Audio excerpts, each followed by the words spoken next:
Opposition party ने जो अविश्वास प्रस्ताव लाया है उस पर बोलने के लिए मौका दिया है। सरकार के पक्ष और इस नो कॉन्फिडेंस मोशन के विरोध में बोलने के लिए मैं खड़ा हूं।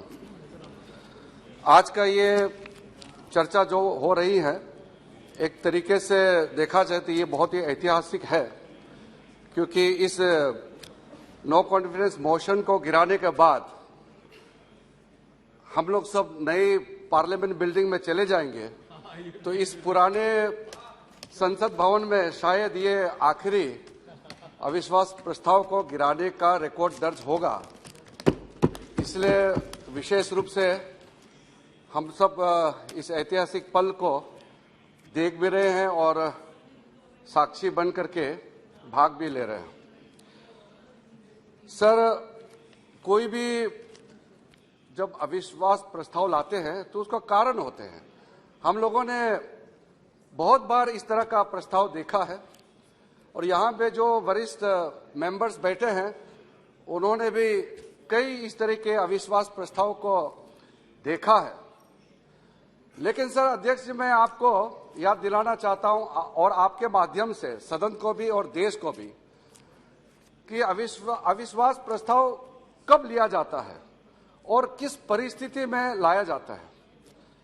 अक्सर जब देश में कुछ ऐसा राजनीतिक हालत बन जाते हैं जहां लगता है कि सरकार का जो संख्या है उसमें कम हो जाते हैं या सरकार के पास वो ताकत नहीं रहते हैं देश को संचालित करने के लिए, और नेतृत्व कमजोर हो जाते हैं, कई परिस्थिति होते हैं, तब अविश्वास का प्रस्ताव लाया जाता है। लेकिन आज का जो अविश्वास प्रस्ताव लाए हैं कांग्रेस पार्टी, मैं ये मानता हूं कि कांग्रेस पार्टी और विपक्ष के जो लोग हैं वो खुद ही बाद में पछताएंगे।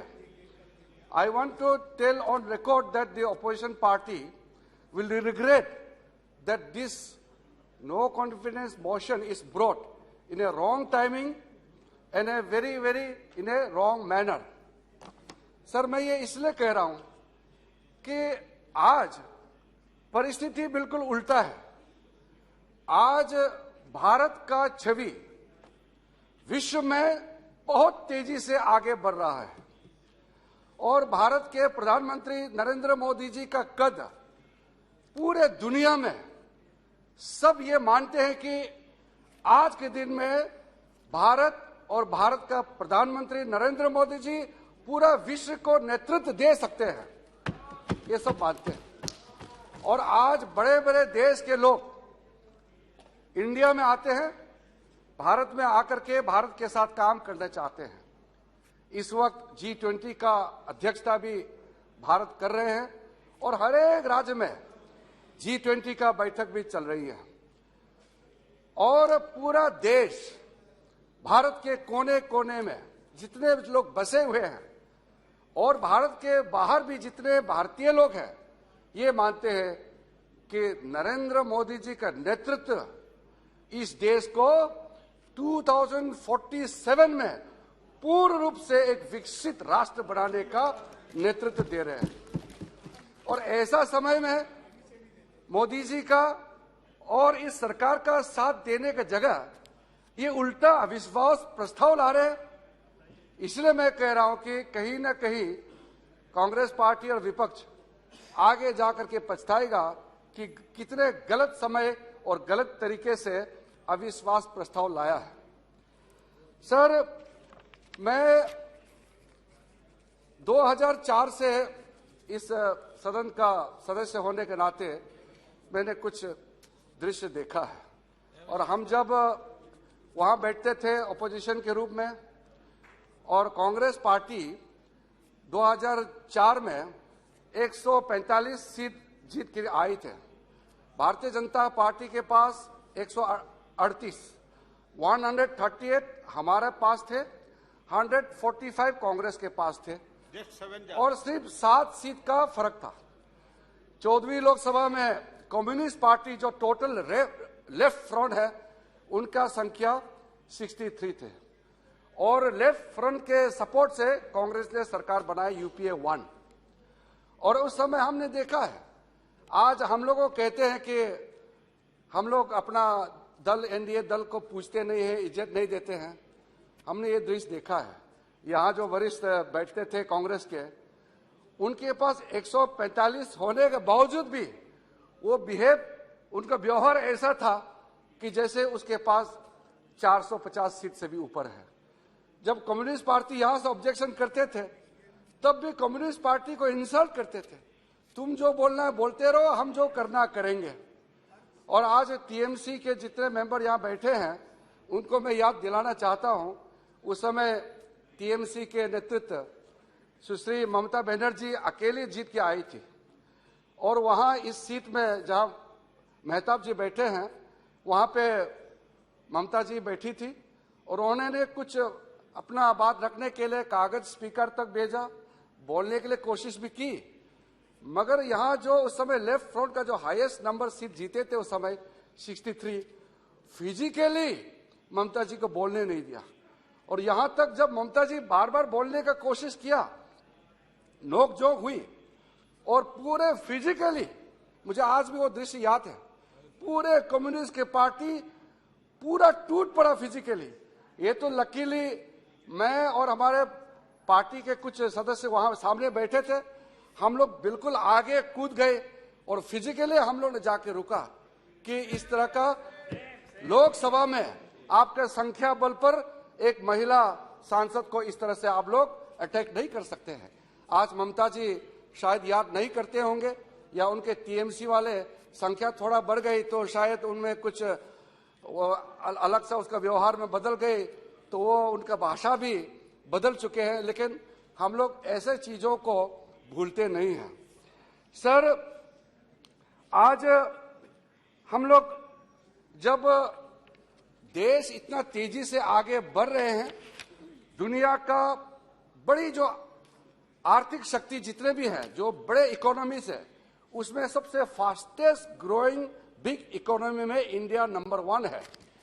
तो ऐसा में कम से कम आप हमको पसंद ना करें, भारतीय जनता पार्टी का आइडियोलॉजी को आप सपोर्ट ना करें, प्रधानमंत्री मोदी जी को आप पसंद ना करते होंगे, लेकिन जब देश तरक्की कर रहे हैं, भारत आगे बढ़ रहा है, तो भारत के नाम से तो आप साथ देना चाहिए। आप इंडिया नाम रखने से कुछ नहीं होता है, भारत के विरोध काम करेंगे और नाम इंडिया रखेंगे। ये हमारे देश के लोग पूरा देख रहे हैं। आप लोगों का जो गुमराह करने का तरीका है, उस बहकावे में कोई आने वाला नहीं है। सर, मेरा कुछ जो तथ्य रखना चाहते हैं उसमें, क्योंकि आज गौरव जी बोलते बोलते उन्होंने मणिपुर और नॉर्थ ईस्ट से शुरू किया, इसलिए मैं कुछ बातें वहीं से शुरू करता हूं। सबसे पहले तो जब 2014 में मोदी जी इस देश का प्रधानमंत्री बने, उसके पहले का परिस्थिति का थोड़ा समझिए। मैं इस सदन में पीछे बैठ करके गला फाड़ फाड़ करके हम उस समय के यूपीए सरकार को हम हाथ जोड़ के हम उनको मांग करते थे, पुकारते थे कि कभी कभी आप नॉर्थ ईस्ट का तरफ भी ध्यान रखिए, कभी कभी आप समय निकल करके नॉर्थ ईस्ट की तरफ देखिए। उस समय का तत्कालीन प्रधानमंत्री डॉक्टर मनमोहन सिंह जी तो खुद राज्यसभा, तो लोकसभा से नहीं आए थे, असम के सीट से, असम के कोटा से राज्यसभा के सदस्य बने, 2 बार प्रधानमंत्री बने।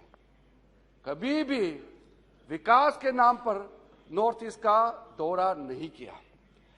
1-2 बार औपचारिक कार्यक्रम के लिए गए होंगे, लेकिन कभी भी हमारे नॉर्थ ईस्ट के सांसदों के साथ, नॉर्थ ईस्ट के मुख्यमंत्रियों के साथ बैठ करके कभी भी नॉर्थ ईस्ट के बारे में चर्चा नहीं किया।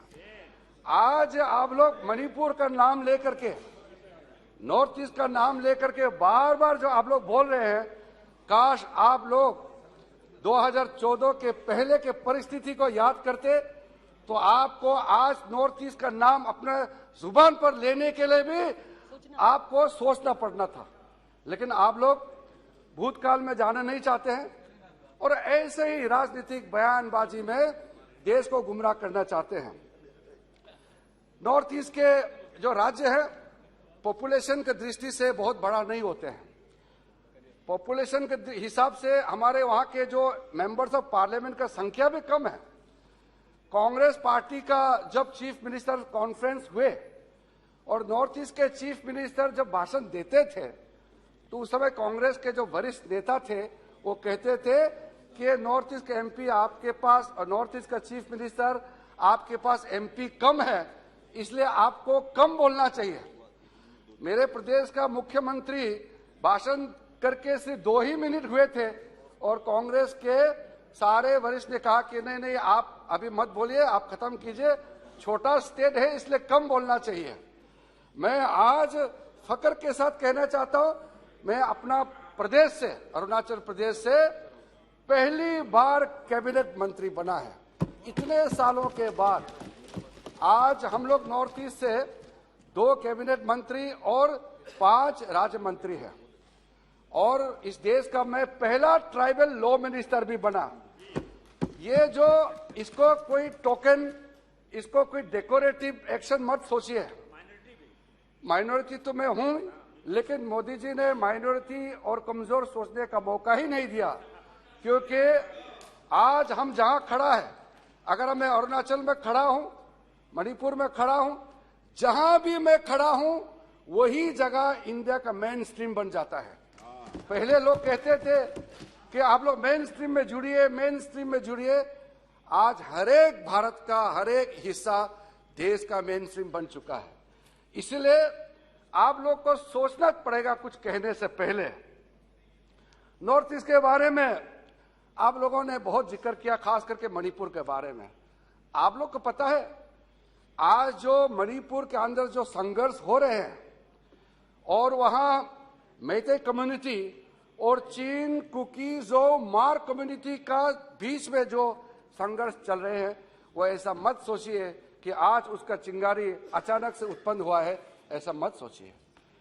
बरसों से आपका नेग्लिजेंस, बरसों से जो आपने नॉर्थ ईस्ट को अपने पे मरने के लिए छोड़ दिया, हैंड होल्डिंग करने के लिए आप सोचा नहीं है, उसी का नतीजा है।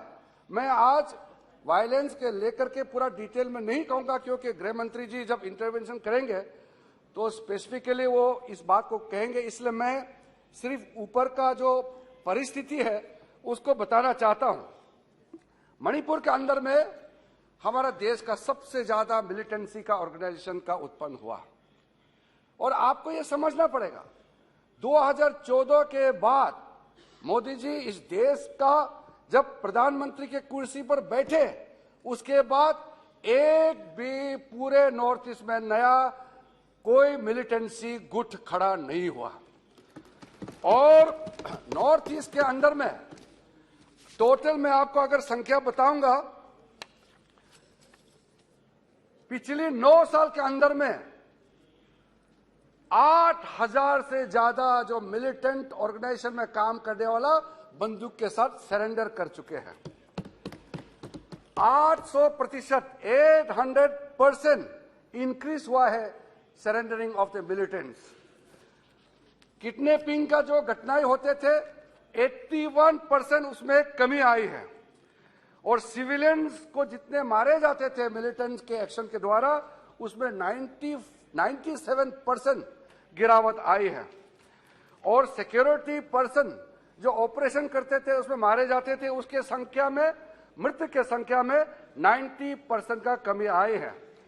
इंसर्जेंसी टोटल जो इंसिडेंट में 76% का कमी आई है और arm forces special powers act 1958 में जब नॉर्थ ईस्ट में मिलिटेंसी का उत्पन्न हुआ, उसको नियंत्रण करने के लिए arm forces special powers act का आप लोगों ने इस सदन में पारित करके लागू किया था। आज मैं बहुत ही संतोषजनक आपको बताना चाहता हूं कि आज आसपा के जो टोटल कवरेज एरिया में 75% का रिडक्शन हुआ है। मैं जिस प्रदेश से आता हूं, हमारे असम और अरुणाचल के पूरे बाउंड्री पूरे बाउंड्री का 20 kilometre Arunachal side, 20 kilometre Assam side में armed forces special power act का लागू किया था। आज पूरा का पूरा अरुणाचल असम के जो सीमावर्ती इलाका है, arm forces special powers act पूरा हटा दिया गया है। सिर्फ हमारे अरुणाचल के जो पूर्व के 3 जिले हैं जो नागालैंड से जुड़ा हुआ है और म्यांमार से जुड़ा हुआ है, वहां पे कुछ पुलिस स्टेशन बचे हुए हैं, बाकी सब हटा दिया गया है। असम में अब अफ्स्पा नहीं है, त्रिपुरा में अफ्स्पा नहीं है, मिजोरम में नहीं है, सिक्किम में पहले से नहीं था। अब नागालैंड के कुछ जिले और मणिपुर के कुछ जिले में सिर्फ बच के रह गए हैं। तो आप लोग जब इस तरह का मणिपुर नॉर्थ ईस्ट के बारे में बोलते हैं तो थोड़ा सा अध्ययन करना आवश्यकता होता है, वरना इस देश का महान संसद में बैठ करके गलत बयानबाजी करने से गलत मैसेज जाता है और देश को गुमराह करने से आपको क्या फायदा।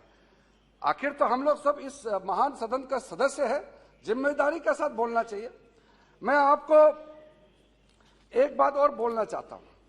प्रधानमंत्री जी, जब मैं तो पहला जब हमारा एनडीए का सरकार फर्स्ट टर्म बनी, उसी समय से मोदी जी के साथ में मंत्रिमंडल में काम कर रहा हूं। पहले ही बैठक में प्रधानमंत्री जी ने एक ग्रुप बनाया और कहा कि हर एक 15 दिन में 5 कैबिनेट मंत्री और 7 राज्य मंत्री हर एक 15 दिन में नॉर्थ ईस्ट का दौरा करना है, और अभी भी चल रहा है। अभी यहाँ जितना मंत्री बैठे हैं सब ने लगातार गए हैं, वो भी वहां प्रदेश का, वहां राजधानी सिर्फ सीमित नहीं, दूर दराज गांव तक दौरा होता है और लोगों के साथ वार्तालाप करते हैं। यही नहीं, अधिकारियों को भी प्रधानमंत्री जी ने डायरेक्शन दिया गया है, सीनियर से सीनियर सेक्रेटरी लेवल से लेकर के ज्वाइंट सेक्रेटरी हो या डायरेक्टर लेवल का ऑफिसर, भारत सरकार में काम करने वाला नॉर्थ ईस्ट जाना चाहिए और लोगों से मिलना चाहिए। दिल्ली से हुकूमत करने का कोई मतलब नहीं होता है। जन जन सेवा, जन भावनाओं को समझते हुए काम करने से तब लोगों तक पहुंच पाते हैं। तो ऐसा आप लोग ने पिछली 66 साल में आपने सोचा ही नहीं, आप कल्पना भी नहीं कर सकते हैं का तो दूर है। इसलिए नरेंद्र मोदी जी ने नॉर्थ ईस्ट के 8 राज्यों के साथ पूरा दिल से दिल जोड़ते हुए आज लोगों का विश्वास जीता है। यही प्रधानमंत्री जी का सबका साथ, सबका विश्वास और सबका प्रयास और सबको लेकर के एक टीम होकर के कल ही प्रधानमंत्री जी ने सबको कहा कि अब नॉर्थ ईस्ट को हम नए फेस डेवलपमेंट में ले जाएंगे और नॉर्थ ईस्ट इंडिया का एक ग्रोथ इंजन बनेगा। इंडिया का जो सपना पूरा करने में नॉर्थ ईस्ट का भी बड़ा योगदान होगा। 2004 में तो मैं एमपी बना, लेकिन उसके पहले मैं स्टूडेंट थे दिल्ली विश्वविद्यालय में, मैं यहाँ छात्र के रूप में पढ़ते थे। उस समय नॉर्थ ईस्ट को दिल्ली में लोग जानते नहीं थे। हमारा यहाँ पे कई लोग हैं नॉर्थ ईस्ट को जानते होंगे अब तो। उस समय परिस्थिति बहुत खराब था और मुझे भी पूछते थे कि आप कहाँ से हैं, तो मैं बताता था मैं अरुणाचल प्रदेश से हूँ, तो भी नहीं पता था कि अरुणाचल है कहाँ। मैं जब पहली बार यहाँ जीत के आए संसद में, तब भी हमारे मेंबर्स ऑफ पार्लियामेंट पूछते थे कि ये अरुणाचल किधर है। ये हालत था उस समय का। केंद्र में जो मंत्री थे उनको पूछेंगे कि नॉर्थ ईस्ट में कितना स्टेट है, वो 8 स्टेट का नाम भी नहीं बता पाते थे। जब मंत्री का, वरिष्ठ अधिकारी का ये हालत है, तो आम जनता जो सड़क पे बैठते हैं, मार्केट में, गांव में बैठते हैं, उसको कैसे पता होगा। जो संचालित करते हैं सरकार को, उनको ही नहीं पता था। और उस समय जब कुछ घटनाएं होते थे नॉर्थ ईस्ट के बच्चों के साथ, तो उसमें जो परिस्थिति बहुत गंभीर थे। अध्यक्ष जी, आपको, क्योंकि आप भी हम लोग साथ में थे तो आपको अच्छी तरह से मालूम है, जब यहां देखिए पर्सनल झगड़ा किसी 2 व्यक्ति का बीच में हो सकता है, वो मैं मना नहीं करता हूं। और नॉर्थ ईस्ट के बच्चों से भी अगर गलती भी हो जाता है तो भी मैं मना नहीं कर सकता, गलती होता होगा, जिसका गलती है उसको सजा देंगे। लेकिन जो उसमें प्रोफाइलिंग या रेशियल डिस्क्रिमिनेशन का जो बात होते थे, उस समय दिल्ली और मेजर शहरों में, कॉलेजों में जो नॉर्थ ईस्ट के बच्चे पढ़ते थे, उसके साथ बड़ा जुल्म होता था। और कोई व्यवस्था नहीं था उसको ठीक करने के लिए। देश का राजधानी में नॉर्थ ईस्ट के कई बच्चे के साथ में जुल्म हुआ, कई लोगों को मार दिया गया है। मारने के बाद केस को भी रफा दफा कर देते थे, लेकिन कहानी बदल गई 2014 के बाद। 2014 के बाद आदरणीय राजनाथ सिंह जी गृह मंत्री थे, मैं उनके साथ में गृह राज्य मंत्री के रूप में, हम लोग को पूरा याद है प्रधानमंत्री मोदी जी ने जो पहली बार डीजी कॉन्फ्रेंस हुए थे गुवाहाटी में, पहली बार आजादी के बाद देश का डीजीपी कॉन्फ्रेंस को दिल्ली से बाहर लेकर के गुवाहाटी में मीटिंग कराया 3 दिन। और उसी मीटिंग के दौरान प्रधानमंत्री जी ने निर्देश दिया कि जो मेट्रोपॉलिटन पुलिस हमारे जो नॉर्थ ईस्ट के बच्चों के साथ, नॉर्थ ईस्ट से जो लोग आते हैं उसके साथ अच्छा व्यवहार, उनके साथ किस तरह से अच्छा सुरक्षा प्रदान करे, इसके बारे में एक बात रखा। उसके बाद दिल्ली पुलिस के अंदर में हम लोग ने एक स्पेशल व्यवस्था कराई और नॉर्थ ईस्ट से, सिर्फ नॉर्थ ईस्ट का 8 राज्यों से लगभग 1000 लोगों को दिल्ली पुलिस में भर्ती कराया। आज दिल्ली पुलिस के हर एक पुलिस स्टेशन में नॉर्थ ईस्ट के जो लड़के लड़कियां वहां तैनात हैं और special police for north eastern region के नाम से अलग से एक ऑफिस खड़ा किया। ज्वाइंट कमिश्नर ऑफ पुलिस के रैंक के ऑफिसर को दायित्व दिया। इसलिए आपने पिछले 9 सालों में नॉर्थ ईस्ट के साथ कोई बड़ा घटना हुआ है आपने सुना नहीं है। ये होता है प्यार, ये होता है चिंता नॉर्थ ईस्ट के लोगों का। आप क्या बात करते हैं, नॉर्थ ईस्ट के एक एमपी अपना ही रीजन के बारे में इतना अच्छा काम प्रधानमंत्री करते हैं, कम से कम उसका धन्यवाद तो एक सेंटेंस में बोल सकते थे। राजनीति में इतना भी नहीं डूब जाना चाहिए कि आप अंधे बन जाएंगे। कम से कम जो अच्छा काम किया है उसका तो जिक्र होना चाहिए। अभी कई, मैं तो बहुत शॉर्ट में बोल रहा हूं, जैसे युवा संगम, नॉर्थ ईस्ट के यूनिवर्सिटीज और कॉलेजेस और देश में जितने यूनिवर्सिटीज और कॉलेजेस के बीच में युवा संगम का कार्यक्रम चल रहा है। यहां से बच्चे नॉर्थ ईस्ट जाते हैं स्पेशल ट्रेन से और नॉर्थ ईस्ट के बच्चे यहां अलग अलग यूनिवर्सिटी में जाते हैं और आदान प्रदान करते हैं, एक्सपोजर ट्रिप करते हैं, एक दूसरे के बारे में अच्छी भावना रख करके प्यार मोहब्बत से बहुत कुछ एक साथ कैसे हम जी सकते हैं, देश को कैसे हम मजबूत बना सकते हैं, अच्छा चर्चा हो रहा है। मैंने रिपोर्ट लिया है बहुत अच्छी तरह से।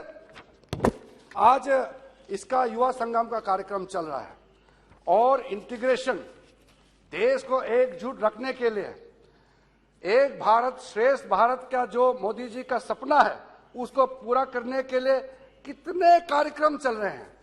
जैसे तमिल संगमम का प्रोग्राम हो, चाहे नॉर्थ ईस्ट को गुजरात से जोड़ने के लिए रुक्मिणी श्री कृष्णा का जो स्वयंवर को फिर रचना करके हर साल माधवपुर घेर में वहां बड़ा मेला होना, कितना कार्यक्रम हो रहे हैं। आज नॉर्थ ईस्ट के सारे लोग महसूस करते हैं और इस महान सदन में मैं बताना चाहता हूं, आज आजादी के 75 वर्ष पूरा होने के बाद नॉर्थ ईस्ट का हर एक जन कहते हैं प्राउडली, फक्र के साथ कि मैं भारतवासी हूं। उस समय लोग बाय टेक्निकल, बाय डेफिनेशन सब कुछ आप कहते हैं भारत, हम भारत के हैं, लेकिन कुछ ऐसा आपने जोड़ने के लिए काम किया ही नहीं है। 1962 में जब चीन का आक्रमण हुआ, चीन ने जो आक्रमण किया अरुणाचल और लद्दाख में, अरुणाचल का नाम उस समय नेफा थे और अटल बिहारी वाजपेयी जी हमारे नेता यहां सदन में जब विश्वास यहां पे रखा कि नॉर्थ ईस्ट को बचाने के लिए क्या क्या काम करना चाहिए, उसके बाद आपको मालूम है नेहरू जी ने क्या कहा था। हम तो आज भी मानते हैं 1962 में मेरा तो जन्म नहीं हुआ, लेकिन जो हिस्ट्री है, जो रिकॉर्ड है और जो लोग बताते हैं, रिकॉर्ड तो सबके पास है। और ऑल इंडिया रेडियो में नेहरू जी ने क्या क्या बात कही थी वो मैं तो पूरा मालूम है। जब पूरा अरुणाचल, पश्चिम अरुणाचल को चाइना ने कैप्चर कर लिया, असम पहुंच गया, मिसामारी पहुंच गया, तब नेहरू जी ने ऑल इंडिया रेडियो में एक संदेश भेजा। संदेश में क्या कहा कि my heart goes out to the people of Assam, मतलब नेफा असम का ही हिस्सा था, कि मैं कुछ नहीं कर सकता हूं, प्रधानमंत्री जरूर है, लेकिन आप लोगों के प्रति मेरा मन में दुख है, लेकिन मैं क्या कर सकता हूं। कहना ये चाहिए था प्रधानमंत्री उस समय कि आप चिंता मत करो, एक एक इंच हम वापस लाएंगे, आप चिंता मत करिए, हमारा इंडियन फोर्सेस आपको बचाएंगे। हाउस ने बाद में रेजुलेशन किया, आपको याद है। तो उसके बाद में यहां पिछली 2-3 साल में जो आप लोगों का बार बार बोलते हैं ना, अरुणाचल प्रदेश में चीन घुस गया, वहां गांव बसा लिया, ये तो मैं ऐसा शब्द मैं इस्तेमाल नहीं करना चाहता हूं, मगर अफसोस की बात है 1959 में जिस जगह को चीन ने कब्जा कर लिया था, हमारा असम राइफल्स के वहां डिप्लॉयड थे, और जिस जगह को कैप्चर किया 1959 62 से पहले, वही जगह में आज चाइनीज वो पीएलए ने वहां गांव बसा के रखा हुआ है। वो 59 में कांग्रेस पार्टी ने दान दिया है, और आप हम लोगों को कहते हैं ये पाप है। इसलिए ये सारे जो बहुत ही सीरियस चीज है, हल्का फुल्का या कह देते हैं कि चाइनीज घुस गया और घर बसा लिया। मैं राहुल गांधी जी, कांग्रेस के जितने भी यहां मेरे बात से जो सहमत नहीं है, मैं आपको कहना चाहता हूं, ये मानसून सेशन खत्म करने के तुरंत बाद आप सब मेरे साथ अरुणाचल जाना है, और आपको एक एक इंच मैं आपको लेके दिखाऊंगा। कोई बदमाश पत्रकार ने कुछ छपवा दिया और आप लोग उसको बजा रहे हैं बार बार, शर्म आनी चाहिए आपको। सोचना चाहिए इस तरह का बातें करने से पहले कि देश हित में क्या है और क्या नहीं है। इतना तो गंभीरता सब में होना चाहिए, ये तो अपेक्षित है। इसलिए अध्यक्ष महोदय, मैं आज आपको मैं एक बात बताना चाहता हूं, आपको भी अच्छा नहीं लगेगा। 2014 में as a minister of state home में गुंजी गए, राजनाथ जी का परमिशन से हम वहां गए। जब मैं गुंजी पहुंचा, ये उत्तराखंड, नेपाल और तिब्बत चाइना का वो ट्राई जंक्शन एरिया है। जब वहां गए, वहां में लोकल आदमी सिर्फ 2-4 बच गए, हमारे फोर्सेस के लोग हैं। तो मैंने कहा लोकल लोग कहां चले गए, बोलते लोकल लोग तो सब नीचे चले गए हैं, प्लेन्स में चले गए। एक बार नीचे गया तो गया, वापस नहीं आते, क्योंकि 18 दिन पैदल चलना पड़ता था। और हमारे वहां एसएसबी के, आईटीबीपी के, आर्मी के जितने भी फोर्सेस थे, उनके हाथ में मोबाइल तो थे, लेकिन वो सिम कार्ड नेपाल का यूज करता था। आप सोच के देखिए, नेपाल का सिम कार्ड यूज करता था। नेपाल हमारा पड़ोसी देश है, हम दुश्मन नहीं है, लेकिन नेपाल का सिम कार्ड को हमारा फोर्सेस यूज करते थे। तब हम वापस आए, आदरणीय राजनाथ सिंह जी को मैंने बताया कहानी, और उसके बाद आज मैं बहुत ही गर्व के साथ कहता हूं, वो जो 2014 में जो हालत था, आज कहानी बदल चुके हैं। आज सीधा आप दिल्ली से जाकर के आप देहरादून जाने का जरूरत नहीं है, सीधा धारचूला से, गुंजी से लीपू लेक तक गाड़ी से पहुंचता है। 9 साल के अंदर में इतना बड़ा बदलाव, और पूरा अरुणाचल प्रदेश से लेकर के लद्दाख, कश्मीर तक बॉर्डर एरियाज में अब कोई मेजर बॉर्डर नहीं रह गया जहां गाड़ी नहीं पहुंचता है। और उस समय हर एक बॉर्डर पॉइंट पे हम लोग पैदल जाना पड़ता था। हमारा जो फोर्सेस के लोग जो बॉर्डर पेट्रोलिंग करते हैं, वो भी 3-4 दिन लॉन्ग पेट्रोलिंग करते थे। विंटर में तो जा ही नहीं सकते थे बर्फ के कारण। आज जो बॉर्डर रोड ऑर्गेनाइजेशन के माध्यम से जितना रोड्स और ब्रिजेस बनाया है, अगर मैं गिनती करके यहां बताऊंगा तो मेरा सारा जो भाषण देने का समय है वो गिनती में चले जाएंगे। इसलिए मैं बाद में फोटो के साथ सारा डिटेल भेज दूंगा कांग्रेस के एमपीओ के पास, ताकि वो समझे कि 9 साल के अंदर में कितना तरक्की हुआ है। पिछले 9 साल में 5 लाख करोड़ का टोटल बजटरी सपोर्ट भारत सरकार के 54 सेंट्रल गवर्नमेंट मिनिस्ट्री की ओर से दिया गया है नॉर्थ ईस्ट में। ये 233% इंक्रीज है। ये कोई छोटा मोटा इंक्रीज नहीं है, 1%, 2% नहीं, 100% नहीं, 233%। 9 साल के अंदर में बजटरी सपोर्ट, वहां जो एक्सपेंडिचर हुए हैं। और उसके बाद रोड के बारे में तो अगर मैं कहूंगा तो लगभग नॉर्थ ईस्ट का तस्वीर बदल चुके हैं। मैं जब यहां सदन में आए, एक भी डिस्ट्रिक्ट में डबल लेन नहीं था। और 2014 में हमारा प्रदेश अरुणाचल प्रदेश में एक भी डिस्ट्रिक्ट हेडक्वार्टर में डबल लेन रास्ता नहीं था। आज हर एक district headquarter 100% double lane road से कनेक्ट हो चुके हैं 9 साल के अंदर में। इससे दर्शाता है कि गवर्नमेंट चाहेगा और प्रधानमंत्री का इच्छा शक्ति है तो काम कर सकता है, ये प्रूव करके दिखा चुका है। प्रधानमंत्री ग्राम सड़क योजना के तहत 41,746 किलोमीटर रास्ता 26,226 करोड़ के लागत से कंप्लीट हो चुके हैं। उसके बाद 1.6 लाख करोड़ का रोड का काम इस वक्त चल रहे हैं। बाकी जो बड़े बड़े प्रोजेक्ट है, दोला सदिया प्रोजेक्ट जैसे बड़ा बड़ा अटल सेतु कई है, मैं उसका नाम अभी नहीं लेना चाहता हूं क्योंकि मुझे लगता है कि दूसरे विषय पे भी मुझे बोलना है तो मैं स्किप करना चाहता हूं।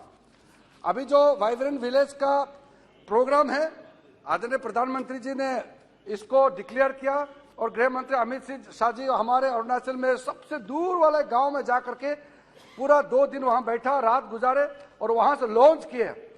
उस वाइब्रेंट विलेज के तहत अब सारा बॉर्डर एरिया जो आपने 66 इयर्स आपको शासन करने का मौका मिला, आपने छोड़ दिया। अब पूरे नॉर्थ ईस्ट के सारे गांव और चीन बॉर्डर में लद्दाख कश्मीर तक 100% 4G नेटवर्क देने का कार्यक्रम लगभग अंतिम छोर पे है। अब 6-7 महीने में 100% हो जाएगा चुनाव से पहले। उसके बाद आपको मैं 2-3 बातें और आप राजा जी, आप टेलीकॉम मंत्री थे, आपको मैं अभी बताऊंगा कि कौन सा नॉर्थ ईस्ट के गांव में आपने टेलीकॉम टावर लगाया, वो आप नहीं बोल पाएंगे, इसलिए आप चुपचाप सुनिए।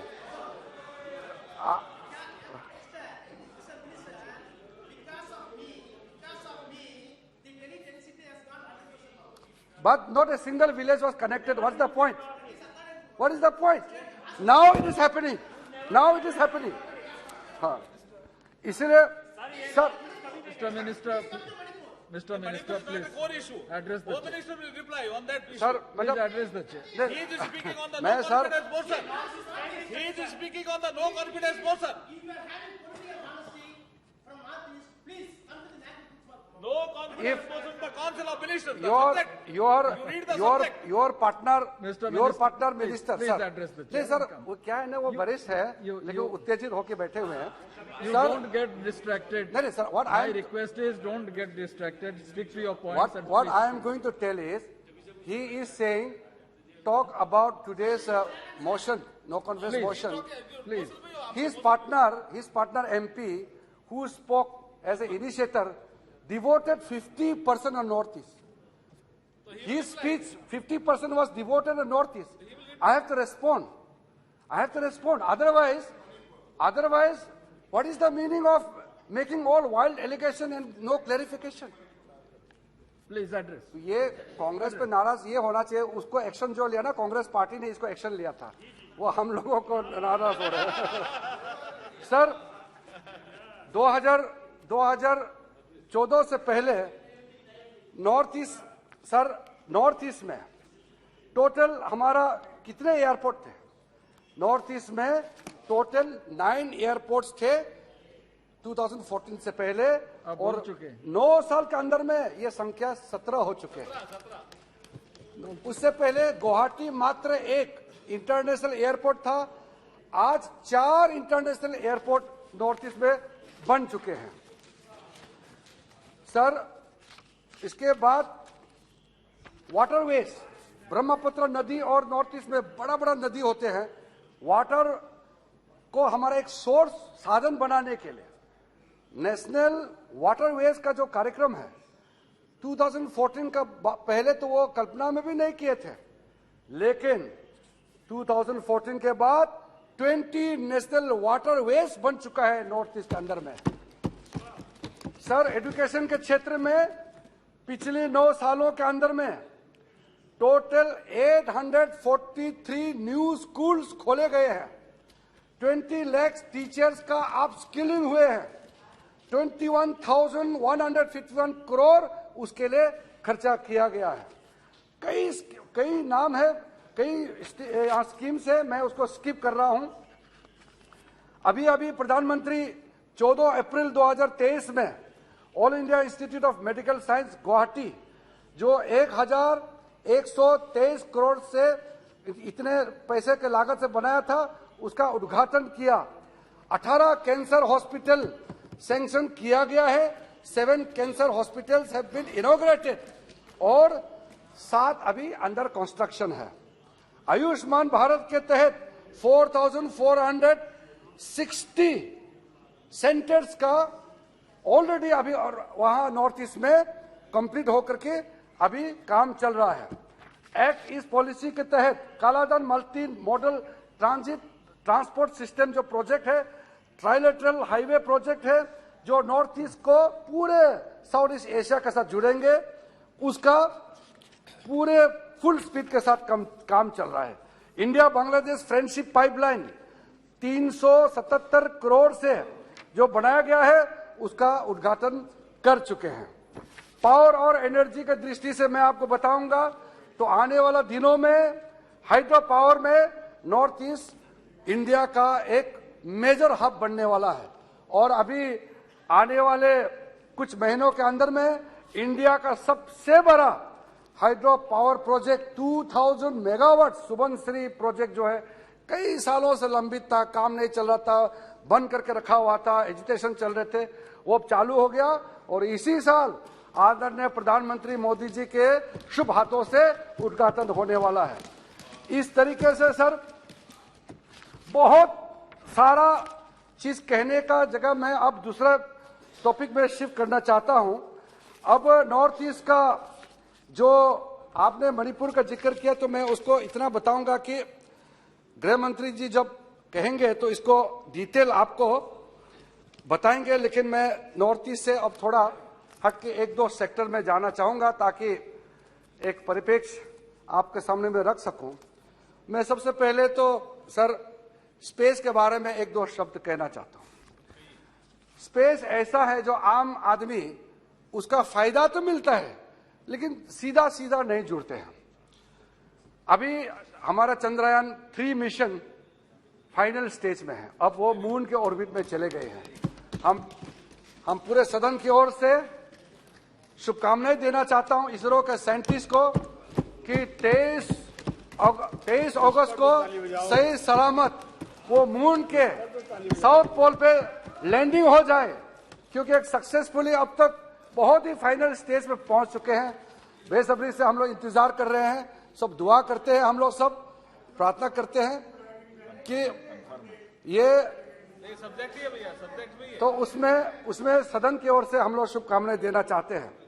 सर 2013-14 तक हमारा जो टोटल इसरो का बजट 6,792 करोड़ था, 6,792.4 करोड़ था, अब इसको बढ़ा करके 12,543 करोड़ कर दिया गया है। और अभी अमेरिका जैसे देश भी भारत के साथ स्पेस कोऑपरेशन करके जॉइंट मिशन, चाहे वो स्पेस का हो, मून, मार्स, आगे का जो हमारा रास्ता खुला है, अमेरिका जैसे देश जो दुनिया का एक लीडिंग नेशन है स्पेस के क्षेत्र में, भारत के साथ काम करना चाहते हैं, जिसके लिए अभी अभी प्रधानमंत्री जी जब अमेरिका विजिट किए उसका समझौता भी हो गए हैं। Sir total 45 spacecraft missions and 43 launch vehicle missions and 5 technology demonstrations have been successfully realized since 2014. Astro satellite launched by PSLV in September 2015 is the first dedicated Indian astronomy mission aimed at studying celestial sources in X-ray optical and UV spectral bands simultaneously. AstroSat has been major breakthrough by discovering 5 new galaxies. ये हमारे लिए बहुत फख्र की बात है। 2017 में PSLV C-37 दुनिया का एक रिकॉर्ड क्रिएट किया। 104 सैटेलाइट को सिंगल लॉन्च में सैटेलाइट में प्लेस करने का रिकॉर्ड कायम किया है। कई एक के बाद एक अचीवमेंट किए हैं स्पेस में। मैं सर उसको बहुत लंबा नहीं खींचते हुए आपको सिर्फ इतना बताना चाहता हूं कि स्पेस में आत्मनिर्भरता प्राप्त करने के लिए भारत सरकार ने जो कार्यक्रम अनाउंस किया गया है, in space Indian national space promotion and authorisation centre, जो आदरणीय प्रधानमंत्री जी ने अहमदाबाद का जो हेडक्वार्टर में इनॉग्रेशन किया, वो बहुत तेजी से आगे बढ़ रहा है। और Vikram S, launch of Vikram S is a suborbital launch vehicle from MS Psych Route Aerospace Private Limited, Hyderabad. It was accomplished on 18th November 2022. तो ये सर हमारे लिए बहुत गर्व की बात है। स्पेस मिशन के बाद मैं सर थोड़ा सा खेल के क्षेत्र में जाना चाहता हूं sir. Youth affairs and sports से जुड़े हुए कुछ मामले हैं। मुझे इस मंत्रालय को देखने का भी मौका मिला था, तो आपको भी अच्छा लगेगा, क्योंकि इसमें मैं ये कहना चाहता हूं कि स्पोर्ट्स सबके लिए है। यहाँ मुझसे ज्यादा उम्र वाला भी है, यहाँ इस सदन में मुझसे कम उम्र वाला भी है, हम लोग सबके लिए है। जो ओलंपिक में खेलते हैं, एशियन गेम्स वगैरह में जो खेलते हैं, वर्ल्ड चैंपियनशिप, वो प्रोफेशनल स्पोर्ट्स है। लेकिन हम लोग सब किसी न किसी रूप से खेल से जुड़े हुए हैं। अगर नहीं भी खेलते हैं तो कम से कम तालियां तो हम बजाते हैं। भारत का कोई भी खिलाड़ी अगर मेडल लाते हैं तो देश पूरा उसका सेलिब्रेशन करते हैं। इसलिए 2014 के बाद के ओलंपिक्स में हम मेडल ज्यादा क्यों नहीं जीत पाते, इस पे बड़ा चिंतन हुआ। और पुराना इतिहास तो नहीं जाऊंगा, बहुत लंबा हो जाता है। मुझे तो मेरा फिंगर टिप्स में है कौन सा साल में किस स्पोर्ट्स में कितना मेडल लाए हैं। लेकिन जब हम छोटे थे, मॉस्को ओलंपिक के बाद हम जब देखते थे न्यूज में, मेडल आता ही नहीं था इंडिया का। तो 1984 में देखा, एक भी मेडल नहीं है इंडिया का, मतलब सूची में ही नहीं आते हैं। 1988 सोल ओलंपिक्स में भी इंडिया का नाम नहीं है। फिर 1992 बार्सिलोना ओलंपिक्स में इंडिया का नाम नहीं। तो बड़ा मायूस सा माहौल होता था कि दुनिया ओलंपिक कर रहे हैं और हम लोग मेडल नहीं जीतते हैं। उसके बाद एक एक दो दो मेडल हम जीतने लगे, जैसे तैसे करके एक एक दो दो। लेकिन जब प्रधानमंत्री जी ने target Olympic podium scheme launch किया और हमारे जितने भी जो बड़े खिलाड़ी हैं सबको आइडेंटिफाई करके उनको एक पूल में एकत्रित करके उसको फोकस्ड अटेंशन देने के बाद 2020 के टोक्यो ओलंपिक जो 21 में होस्ट किए हैं, मगर नाम 2020 टोक्यो ओलंपिक्स, पहली बार 7 ओलंपिक मेडल जीत करके लाए हैं। और अगर आप कहानी सुनेंगे अध्यक्ष जी, एक एक खिलाड़ी के पीछे जो लागत है, जो मेहनत है, पूरा टीम एफर्ट होता है इसमें। चाहे कोचेस का काम हो, चाहे ट्रेनिंग का हो, चाहे पैसे उसमें जरूरत पड़ता हो, पूरा उसमें इकोसिस्टम क्रिएट करना पड़ता है। और आप किसी भी खिलाड़ी को पूछ लीजिए आज पकड़ के, कई खिलाड़ी ऐसे हैं, पुराने खिलाड़ी, आज हमारे पास आके बोलते हैं हमारा तो खेलने का दिन चले गए, काश मेरे खेलते वक्त मोदी जी प्रधानमंत्री होते। ये कहते हैं, ये सुनो। और कुछ लोग ये कहते हैं कि काश मैं रिटायर नहीं होते, मैं अभी भी खेल रहा होता, क्योंकि अभी खिलाड़ियों को इतना सम्मान इज्जत मोदी जी देते हैं। उस समय का तो प्रधानमंत्री तो छोड़ दीजिए, उस समय खेल मंत्री भी मिलने तक नहीं आते थे। आप देखिए, ट्वीट देखिए, जो पुराने खिलाड़ियों को उनका ट्वीट, उनका जो उन सब इंटरव्यू कीजिए, आप देखिए। इसलिए मैं नो कॉन्फिडेंस मोशन पे ही है। नहीं, वो मेरे दोस्त है, वो बाहर जाके मेरे साथ बैठते रहते हैं, वो मालूम है। यहाँ ऐसे ही बोलते हैं, बाहर जाके बोलते हैं कि स्पोर्ट्स के लिए मोदी जी ने जो किया कोई नहीं किया, ये खुद कहते हैं। इंफ्रास्ट्रक्चर के लिए सर, स्पोर्ट्स का इंफ्रास्ट्रक्चर के लिए, चाहे वो नेशनल स्पोर्ट्स डेवलपमेंट फंड हो, चाहे वो खेलो इंडिया के तहत हो, रिकॉर्ड नंबर ऑफ फंडिंग 2014 के बाद शुरू हुए हैं। आज 23 नेशनल सेंटर ऑफ एक्सीलेंस पूरे देश भर में है, उसमें 3 नॉर्थ ईस्ट में है, और उसमें ओलंपिक और इंटरनेशनल खेलने वाले खिलाड़ियों को विशेष रूप से ट्रेनिंग दिया जाते हैं। उसके बाद सर, आज आप लोग मणिपुर जो कह रहे हैं, मणिपुर इंडिया का पहला प्रदेश है जो नेशनल लेवल का भारत सरकार का नेशनल स्पोर्ट्स यूनिवर्सिटी प्राप्त किया है। और मैं खुद वहां विजिट किया, और वहां जो लोग हमारे साथ जुड़े हुए हैं वो सब कहते हैं कि ये जिस तरीके से प्लानिंग के साथ काम चल रहा है, ये दुनिया का एक बहुत ही विशेष रूप से बहुत ही चर्चित और बहुत ही स्पेशल स्पोर्ट्स यूनिवर्सिटी बनेगा। ये कंप्लीट होने पर काम तो चल रहा है। उसके बाद सर, खेलो इंडिया यूथ गेम्स जब शुरू किया गया था, क्योंकि इस देश में नेशनल गेम्स रेगुलर होते नहीं थे, और खिलाड़ी जो है कहाँ खेले, बड़े खिलाड़ी तो विदेश में भी खेल सकते हैं, इंटरनेशनल कंपटीशन होते हैं, देश के अंदर में कोई बड़ा कंपटीशन होते नहीं थे।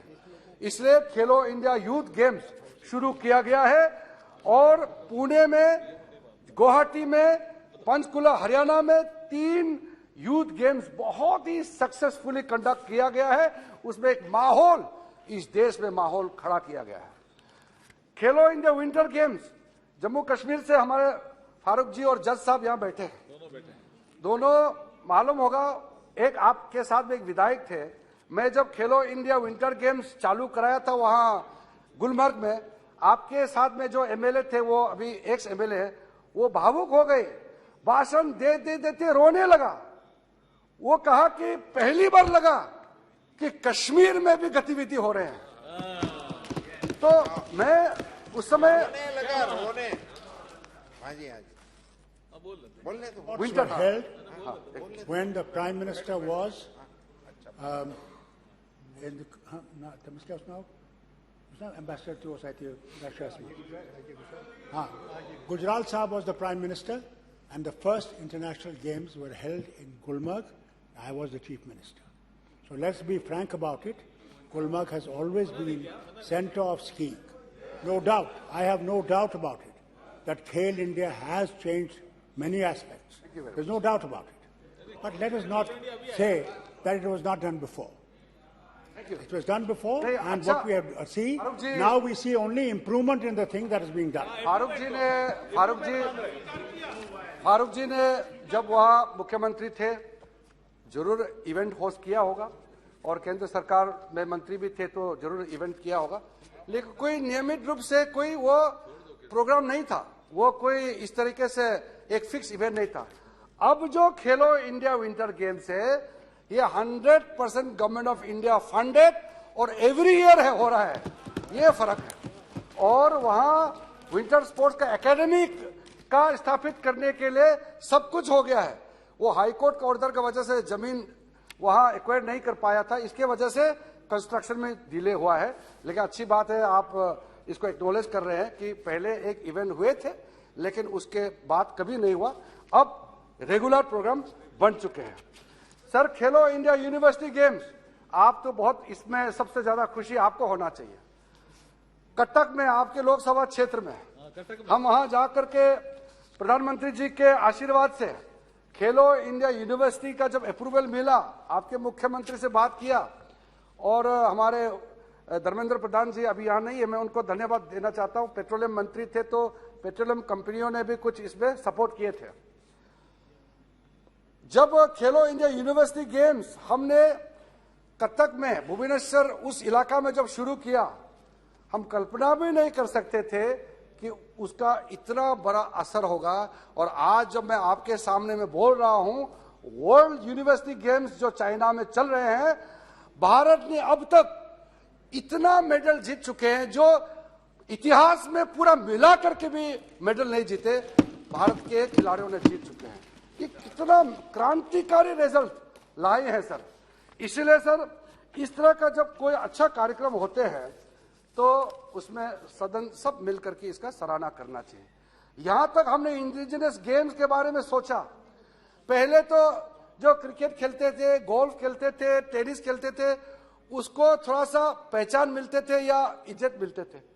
हमारे जो कबड्डी खेलने वाले, जो मलखम खेलने वाले, खो खो खेलने वाले, गटका खेलने वाले, थंगथा, कलरी पट्टू, जो हमारे जो इंडिजिनस स्पोर्ट्स खेलने वाले को कोई पहचान नहीं था।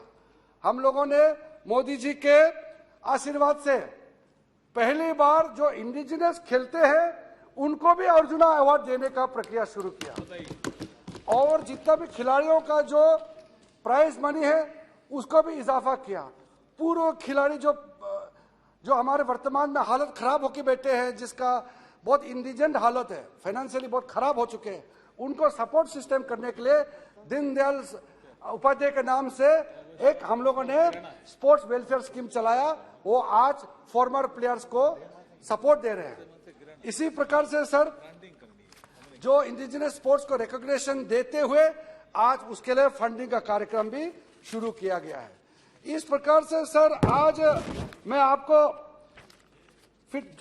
जो स्पोर्ट्स से जुड़े हुए हैं, ये भी फिटनेस से रिलेटेड है, इसके बारे में 2 लाइन जिक्र करना चाहता हूं। मोदी जी चाहते हैं कि भारत के हर एक नागरिक स्वस्थ हो, फिट रहे।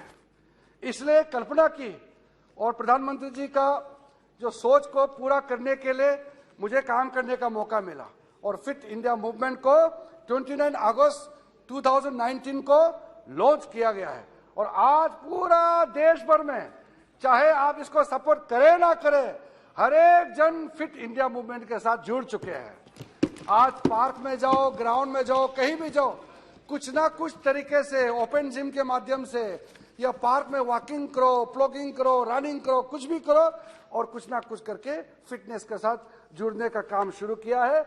और फिटनेस के साथ साथ कभी कभी हम उसको ये जैसे कि कोई कार्यक्रम होता है, जैसे सरदार पटेल जी का जयंती में हम लोग कुछ ना कुछ उसमें फिट इंडिया का रन करते हैं।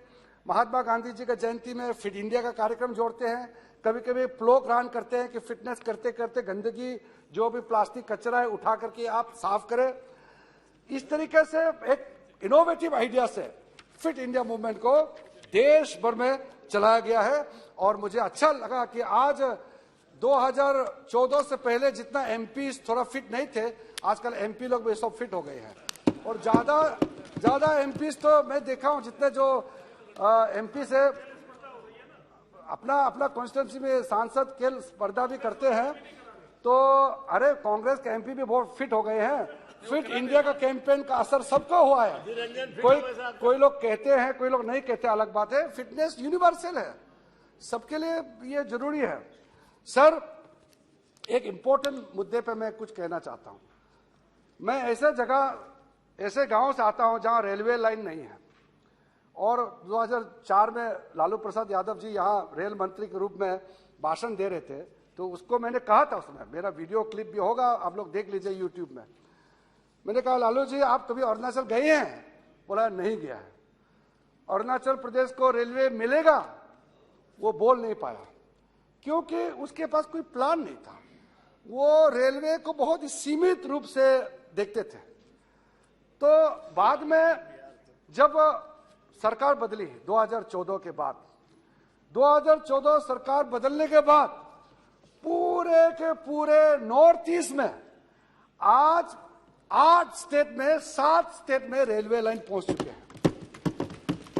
9 साल में कहानी कैसे बदल गई है। और उसके बाद अब जो आगे का प्रोजेक्ट है उसके बारे में सुनेंगे तो आप भी दंग रह जाओगे।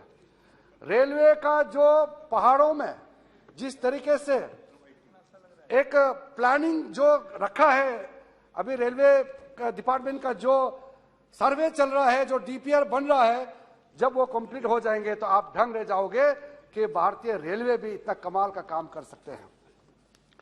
2004 से 2014 के बीच में टोटल 2004 से 14 के बीच में कितना रेलवे ट्रैक बिछाया आपने?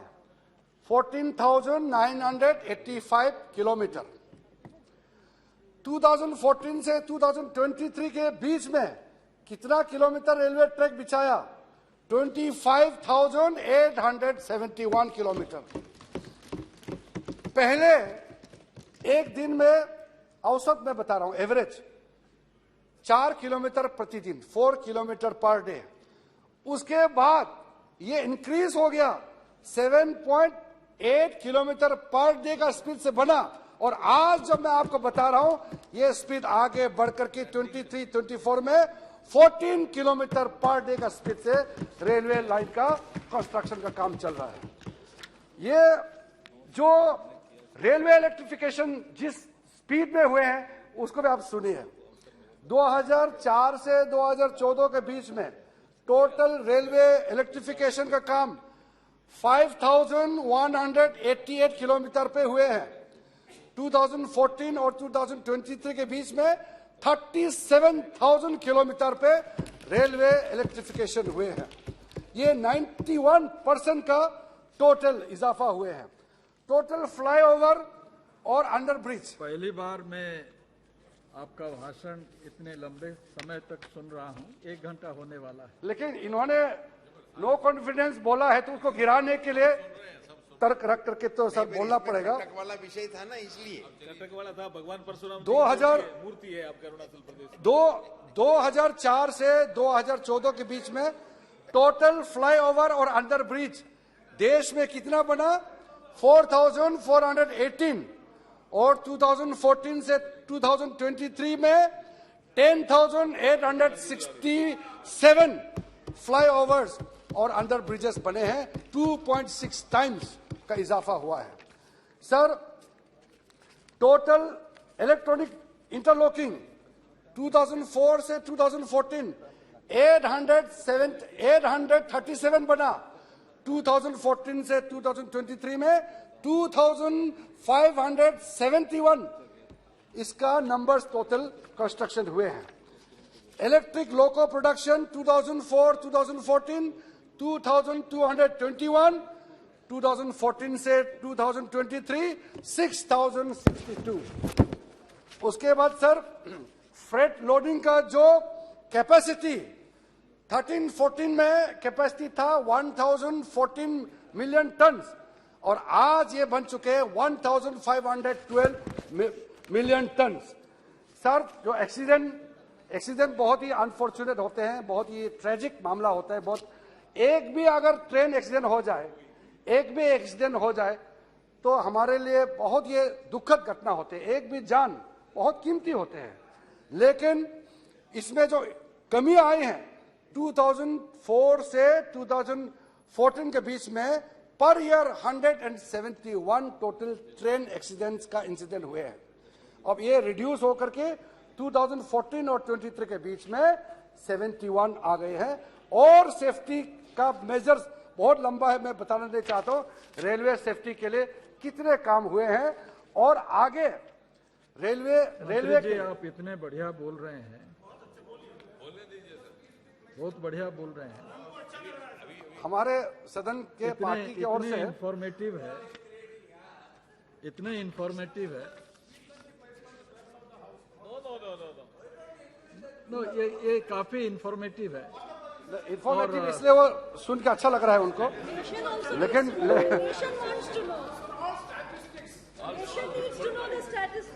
सर, वंदे भारत का कार्यक्रम जिस हिसाब से देश भर में चल रहा है उसके बारे में अगर मैं कम भी बोले तो भी इनको समझ में आ जाएगा कि वंदे भारत जो इंडिया में डिजाइन किया गया, इंडिया में ही मैन्युफैक्चर किया गया, और 2019 के बाद ये शुरू हुआ।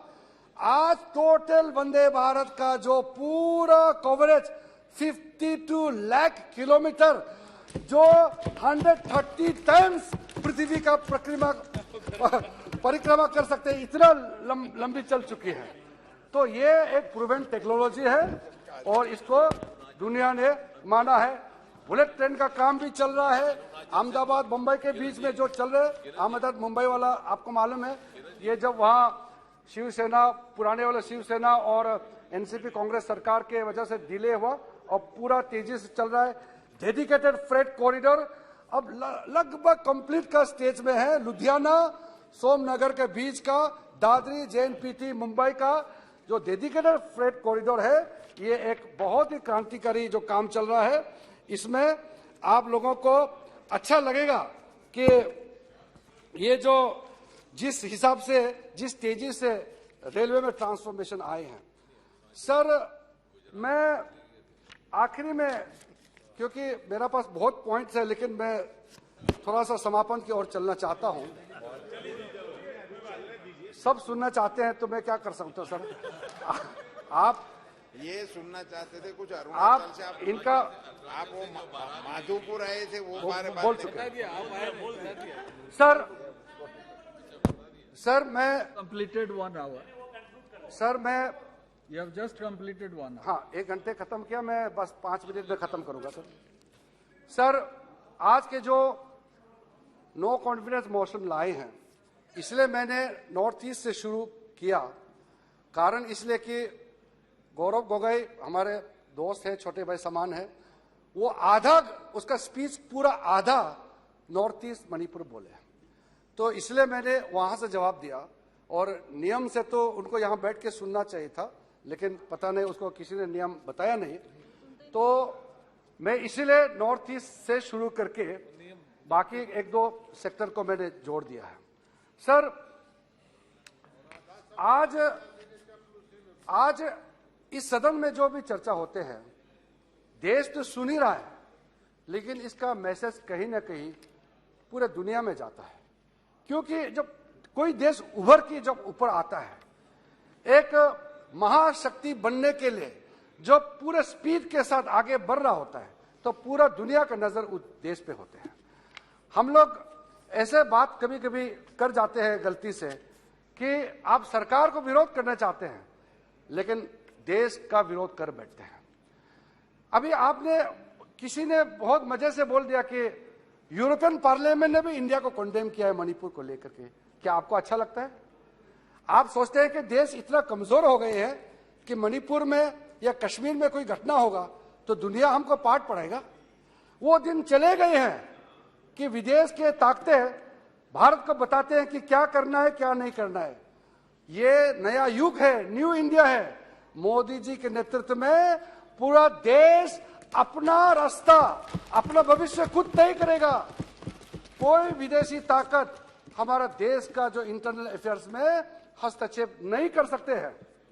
मैं सर विदेश में भी गया हूं, देश के अंदर में कोने कोने जगह में भी गया हूं। मैं मंत्री बनने से पहले 155 देश मैंने घूम चुके हैं। उस समय, क्योंकि मंत्री बैठते समय तो मर्जी से नहीं जा सकते हैं, उसमें तो काम करना पड़ता है, नियम है, प्रोटोकॉल है। लेकिन मंत्री बनने से पहले जब मैं जाते थे, भारत का जब हम बताते कि मैं इंडिया से आया हूं, कोई अलग से विशेष रूप से कोई स्पेशल अटेंशन मिलता नहीं था।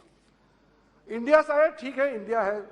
और यहां तक सोचते थे कि इंडिया से लोग नौकरी के लिए बाहर जाते हैं या कुछ अच्छा चीज के लिए कोई प्राप्त करने के लिए विदेश जाते हैं।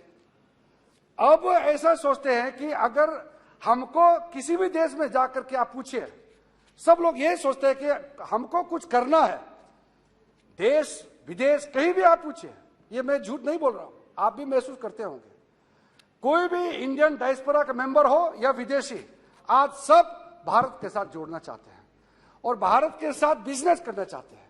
हमारा डायस्पोरा के जितने मेंबर्स हैं वो बताते हैं कि प्राउडली मैं इंडियन हूं, इंडियन फ्लैग को दुनिया को दिखाना चाहते हैं, क्योंकि इंडिया का इज्जत बढ़ चुके हैं। वो इंडिया नहीं जो आप लोग कह रहे हैं, जो असली इंडिया का मैं बात कर रहा हूं। इंडिया का इज्जत बढ़ चुके हैं, वो नहीं रहा भारत अब।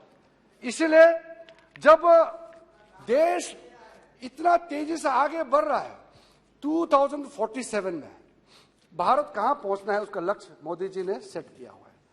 जब प्रधानमंत्री जी ने एक क्लैरियन कॉल दिया कि 2047 में भारत को पूर्ण रूप से विकसित राष्ट्र बनाने के लिए एक रास्ता तय किया है, तो उस रास्ते पे आपको साथ चलने में क्या दिक्कत है? सरकार किसी का भी हो सकता है।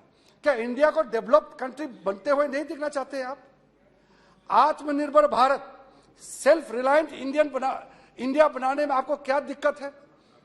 इसलिए मैं कहता हूं कि आप लोग कभी कभी यहाँ में घर का मामले जो भी है उसको लेकर के किसी देश विदेश का यूनिवर्सिटी में जाकर के पूरा देश का खिलाफ बोल के आते हैं, और आप उसको यहाँ एक इकोसिस्टम है उसको प्रमोट करते हैं।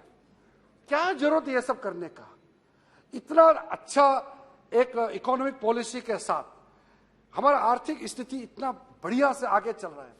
कोविड के समय लगभग दुनिया फेल हो चुके थे, भारत ने दिखा दिया कि महामारी कोविड को भी हम टैकल कर सकते हैं। पूरा देश में फ्री कोविड हम लोग ने मेडिसिन, जो कोविड का सब जितने को इंजेक्शन आप लोग ने भी लिया होगा, वैक्सीनेशन इंडिया का रिकॉर्ड है।